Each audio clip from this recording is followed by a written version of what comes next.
Now we discuss to solve methods to solve differential equation.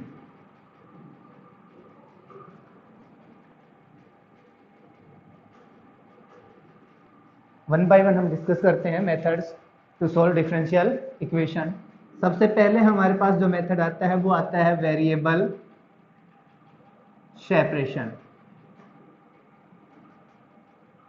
Variable separation method नाम से ही जैसे पता चल रहा है कि वेरिएबल्स को क्या करना है, सेपरेट। यहाँ पे दो वेरिएबल आते हैं हमारे पास x एंड y, तो हम x को एक तरफ रखेंगे, y वेरिएबल को दूसरी तरफ। जैसे आपके पास कोई भी डिफरेंशियल इक्वेशन होगी dy by dx is equals to function of x into function of y, कुछ इस टाइप से रहेगी। इसके बाद हम क्या करेंगे, यहाँ पे x और y को अलग अलग करेंगे, सेपरेट करेंगे। तो यहाँ से क्या आ जाएगा, dy divide by g of y is equals to f of x और dx। मीन्स इस डिफरेंशियल इक्वेशन में आपको जहाँ पे भी x दिखाई दे रहा है उनको एक तरफ, और जहाँ पे भी y दिखाई देगा उनको एक तरफ। इतना करने के बाद हमें बस क्या करना है, इन इक्वेशंस को इंटीग्रेट कर देना है दोनों साइड से। जब हम दोनों साइड इंटीग्रेशन करेंगे तो यहाँ से तो हमें कोई भी फंक्शन मिलेगा y का, जैसे g dash y is equals to, यहाँ पे कोई भी दूसरा फंक्शन मिलेगा उसको बोल देते हैं हम एफ डैश एक्स और प्लस सी। इस टाइप से हमें एक सॉल्यूशन मिलेगा। इस सॉल्यूशन को क्या बोलते हैं हम, इसी सॉल्यूशन को बोलते हैं जनरल सॉल्यूशन। जनरल सॉल्यूशन का मीन्स है कि आपके पास जो सॉल्यूशन आया उसके अंदर एक कांस्टेंट आएगा जिसको हम बोलते हैं आर्बिट्रेरी कांस्टेंट। सी क्या है आपके पास, आर्बिट्रेरी कांस्टेंट। हमें नहीं पता इस सी की वैल्यू क्या है, बट अगर आपसे बोला जाए जनरल सॉल्यूशन की जगह क्या, पार्टिकुलर सॉल्यूशन फाइंड करना, हमें क्या फाइंड करना है, पार्टिकुलर सॉल्यूशन। जब पार्टिकुलर सॉल्यूशन फाइंड करवाएगा तो आपके पास कोई कंडीशन गिवन रहेगी। जब क्वेश्चन के अंदर y is equals to a when x is equals to b, हम इस सॉल्यूशन के अंदर इस वाले वैल्यूज को यूज करेंगे। मीन्स जहाँ पे भी y रहेगा उसके जगह पे आप क्या रख दोगे, a, और जहाँ पे भी x रहेगा उसकी जगह पे हम क्या रख देंगे, b। वहां से हमें c की वैल्यू मिल जाएगी। c की वैल्यू क्या आ जाएगी यहाँ पे, g minus F of b। बाद में हम क्या करते हैं, इस c की वैल्यू को यहाँ पे यूज करते हैं, तो हम यहाँ से हमें जो सॉल्यूशन मिलता है फंक्शन ऑफ y प्लस यहाँ पे कोई भी एक फिक्स कांस्टेंट आ जाएगा, क्योंकि a और b क्या है हमारे पास, कोई भी दो रियल नंबर्स रहेंगे, तो इस पे जब वैल्यूज फाइंड करेंगे तो वो भी क्या आएंगे, रियल नंबर्स। तो ये आपके पास जो आएगा ये भी एक रियल नंबर, कोई भी फिक्स रियल नंबर आएगा। देयरफॉर जो डी डैश वाई मीन्स एक y का फंक्शन यहाँ पे रहेगा, दूसरी साइड x का फंक्शन प्लस कोई भी कांस्टेंट। जब हम इस c की वैल्यू फाइंड करके इसके अंदर पुट कर देते हैं देन इसको बोलते हैं हम जनरल सॉल्यूशन। ठीक है, इस पे लिए हम क्वेश्चन के ऊपर बात करते हैं। क्वेश्चन कैसे आएगा आपके पास, क्वेश्चन से समझते हैं इसको अच्छे से। क्वेश्चन में आपसे एक क्वेश्चन दे रखा है, for the differential equation x y d y by d x is equals to x plus two into y plus two. This is given differential equation with condition y is equals to 1 when x is equals to minus 1. y is equals to 1 when x is equals to minus 1. आपसे बोला जा रहा है इस differential equation का क्या find करना है, आपको सॉल्यूशन फाइंड करना है। तो इसका सॉल्यूशन कैसे फाइंड करेंगे, देखिए सबसे पहले हम ये देखते हैं क्या यहाँ से वेरिएबल सेपरेट हो सकते हैं। भाई क्या हम x और y की टर्म्स को एक साइड में ले जा सकते हैं, तो यहाँ से अगर देखते हैं हम x को इधर ले जा सकते हैं, यहाँ पे आ जाएगा y dy, इस dx को इधर ले जा सकते हैं, और ये टर्म यहाँ पे मल्टीप्लाई में थी इसको इधर लेके आ सकते हैं। मीन्स यहाँ पे वेरिएबल क्या हो सकते हैं, सेपरेट हो सकते हैं। तो यहाँ पे लिखेंगे सेपरेटिंग द वेरिएबल्स को सेपरेट करने से ये तो y एज इट इज यहाँ पे आएगा dy, y प्लस टू उधर था, y की टर्म्स को इधर लेके आएंगे तो y अकेला तो आ नहीं सकता, y के साथ प्लस टू था वो भी इधर आएगा। यहाँ पे मल्टीप्लाई में था, इधर आके divide, is equals to x plus 2।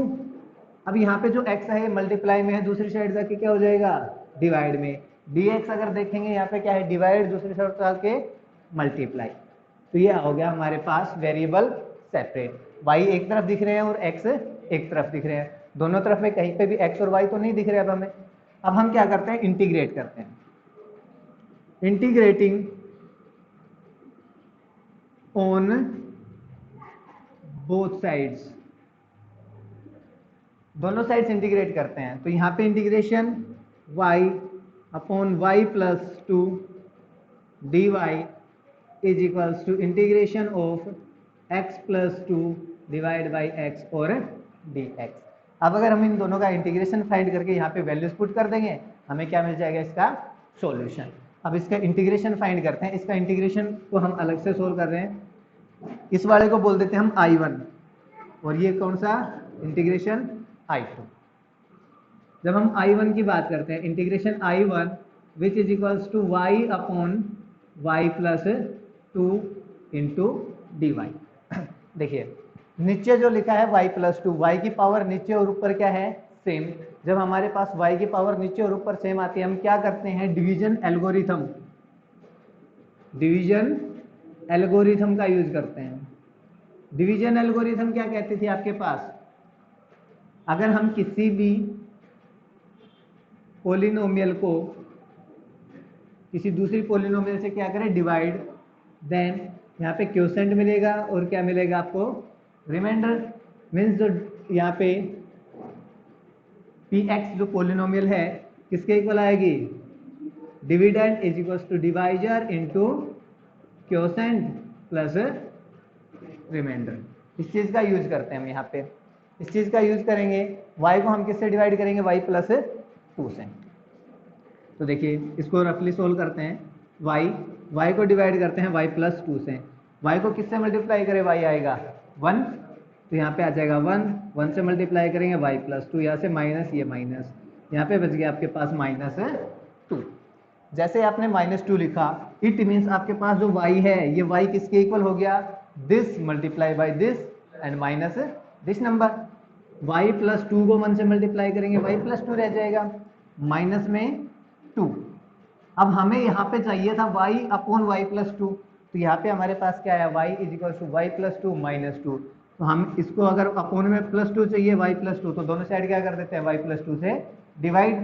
तो यहाँ पे y प्लस 2 से डिवाइड करेंगे तो y प्लस 2 दोनों नंबर्स के नीचे आ जाएगा, y plus 2 divide by 2 and minus 2 divide by y plus 2। इससे ये कैंसिल, मीन्स आपके पास जो y अपॉन y प्लस 2 था वो कितना आ जाएगा, 1 माइनस 2 अपॉन y प्लस 2। ये वाली जो वैल्यू थी हमारे पास y अपॉन y प्लस 2, किसके इक्वल आ गई, 1 माइनस 2 अपॉन y प्लस 2। ये काम हमें सोल्व करके नहीं दिखाना होता, तो इसलिए हम इसको रफ के अंदर यूज करते हैं। अब हमारे पास इस इंटीग्रेशन की वैल्यू कितनी हो जाएगी, इंटीग्रेशन हो जाएगा हमारे पास y upon y plus 2 is equals to 1 minus 2 upon y plus 2 into d y. अब हम 1 का इंटीग्रेशन करते हैं किसके रेस्पेक्ट में, y के रेस्पेक्ट में। 1 का इंटीग्रेशन y के रेस्पेक्ट में करेंगे, कितना आएगा, y माइनस, यहाँ पे 2 बार इंटीग्रेशन किसका होगा, 1 over y plus 2 into d y का। तो यहाँ से आ जाएगा y minus 2, 1 upon y plus 2, y plus 2 का डेरिवेटिव कितना आएगा, y का डेरिवेटिव dy मीन्स 1 आ जाएगा और 2 का 0। तो नीचे वाले का अगर डेरिवेटिव ऊपर आता है, इंटीग्रेशन ऑफ, नीचे अगर fx है ऊपर उसका डेरिवेटिव आता है, then this integration is equals to log of fx। यहाँ पे फंक्शन किसका था, y का, नीचे वाले का डेरिवेटिव ऊपर आ रहा है, तो हमने क्या करेंगे, इसका डेरिवेटिव क्या हो जाएगा हमारे पास, इंटीग्रेशन कितना आ जाएगा, log ऑफ, नीचे क्या था y प्लस 2। तो ये आपके पास I1 की वैल्यू होगी, first integration. Second integration I2 which is equals to, I2 की वैल्यू कितनी है हमारे पास, x plus 2 divide by x integration of dx। Which is equals to, इस x को इसके और इसके दोनों के नीचे लिख सकते हैं, x by x plus 2/x dx, x से x कैंसिल, क्या जाएगा इंटीग्रेशन 1 प्लस 2/x और dx, 1 का इंटीग्रेशन x के रेस्पेक्ट में, यह आ जाएगा x प्लस 2, 1/x का इंटीग्रेशन, 1/x का इंटीग्रेशन हमारे पास होता है log x। अब हम I1 और I2 की वैल्यू यूज करते हैं इक्वेशन 1 में, using I1 and I2 in equation 1 we get, I1 की वैल्यू यहाँ पे लिखी जाएगी, I1 की वैल्यू आई आपके पास y minus 2 log of y plus 2 which is equals to x plus 2 times log of x और प्लस में क्या हो जाएगा c। ठीक है, तो यहाँ पे आपके पास एक सॉल्यूशन आ गया। इस सॉल्यूशन को क्या बोलते हैं हम, आर्बिट्रेरी, जो जनरल सॉल्यूशन आता है वो, क्योंकि इसके अंदर c क्या है, c is arbitrary constant, arbitrary constant है। जहां पे आपको आर्बिट्रेरी कांस्टेंट दिखाई देगा उसी को बोलते हैं जनरल सॉल्यूशन। अगर हम बात करते हैं पार्टिकुलर सॉल्यूशन की, देन इस वैल्यू के अंदर हम क्या यूज करेंगे, y की जगह 1 और x की जगह -1, y की जगह 1 यूज कीजिए, तो y की जगह 1 यूज करेंगे। इसके आगे का यहाँ पे सोल्व करते हैं हम, इस साइड का इरेज करके,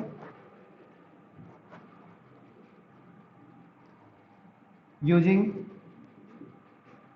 y is equals to 1 and x is equals to -1 in equation 2, equation 2 में यूज करते हैं y की जगह 1 और x की जगह -1, y की जगह 1, यहाँ पे आ जाएगा 1 minus 2 times log 1 plus 2 which is equals to x की जगह -1 plus 2 times log of -1 plus c। यहाँ से 1 माइनस 2 log ऑफ 1 प्लस 2 की वैल्यू कितने आ जाएगी 3, विच इज इक्वल्स टू -1। यहाँ पे हम log की प्रॉपर्टी यूज करते हैं। log की एक प्रॉपर्टी क्या होती है आपके पास, log की प्रॉपर्टी होती है log m raise to power n is equals to n log m। तो हमारे पास ये वाली प्रॉपर्टी इस तरह से लिखी है n log m, तो हम इसको कैसे लिख सकते हैं, log m raise to power n। तो यहाँ पे आ जाएगा log -1 raise to power 2 plus c, ये हो जाएगा 1 माइनस 2 log, इसमें भी ये वाली प्रॉपर्टी यूज कर लेती है, क्या आ जाएगा 1 माइनस 2, जो 2 था ये कहाँ पे चला जाएगा पावर में, तो ये आ जाएगा 1 minus log 3 raise to power 2 which is equals to -1 plus log -1 raise to power 2 कितना हो जाएगा 1 प्लस c। अब log 1 की वैल्यू कितनी होती है हमारे पास, log 1 की वैल्यू होती है इक्वल्स टू 0, तो यहाँ से ये हो जाएगा 1 minus log 3 raise to power 2 means 9 is equals to -1, यहाँ पे आ जाएगा plus 0 plus c, 1 minus log 9, उस 1 को इधर लेके आएंगे कितना आ जाएगा +1 is equals to c। Then c की वैल्यू कितनी हो गई यहाँ से 2 minus log 9, 2 minus log 9 using c in equation 2, using this value of c in equation second we get, इसको हम सेकेंड में यूज करेंगे, हमें क्या मिलेगा y minus 2 times log of y plus 2 which is equals to x minus 2 times x plus 2 times log of x and c की जगह पे क्या आ जाएगा 2 माइनस log 9, तो यहाँ पे आ जाएगा प्लस 2 माइनस log 9। अब देखिए जो अभी हमने सॉल्यूशन फाइंड किया था इसके अंदर और पहले वाले में बस एक जगह डिफरेंस आया है, यहाँ पे कोई भी आर्बिट्रेरी कांस्टेंट आ रहा है c जिसकी हमें कोई वैल्यू नहीं पता अभी, बट यहाँ पे आपके पास एक फिक्स कांस्टेंट आ रहा है, तो जहाँ पे फिक्स कांस्टेंट आएगा उसको हम बोलते हैं पार्टिकुलर सॉल्यूशन, ये होता है पार्टिकुलर सॉल्यूशन आपके पास। और जहां पे c की वैल्यू नहीं पता होती इसको बोलते हैं जनरल सॉल्यूशन।